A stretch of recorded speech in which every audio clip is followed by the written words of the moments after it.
Okey, Mak, saya nak bagi tahu rasio. 2 hari lepas, abang ni datang ni tapi dengan orang lain. Okey, air sampai. Tu dia. Ni ada banyak lagi kan yang tak dapat lagi kan makanan kan. Tapi sebelum tu kena tanyalah boleh rakam ke tak? Tak boleh. Daripada mana abang kita? Batu Kikir Jambatan Bosi. Dah tak ada dah kan? Dah batu konkret dah. Yalah, tahu mana kedai ni bang? Facebook. Okey. Ada sempena apa ni? Ramai-ramai nah. Puasa. Alhamdulillah. Tak ada birthday ke? Abang nikah lain ke? Tak ada. Okey. Ayo. Ni birthday ke lah. Dia kena nyanyi ke ni? Sama. Oleh kerana bosan kan, kita terpaksa ambil benda ni. Ada taktik yang sama ni. Okey.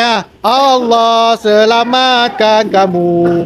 Allah selamatkan kamu. Allah selamatkan. Siapa nama Allah selamatkan kamu. Okey, ucapan sikit. Terima kasih Okey. kepada kakak lah. Mana Mak mana? Ni Mak apa? Ni abah. Okey, semoga jadi anak yang soleh lah. Okey, Mak, saya nak bagi tahu rasio. 2 hari lepas, abang ni datang ni tapi dengan orang lain. Tengok muka. Comel dah. Dah comel dah. Mencih peluh ya. Alhamdulillah.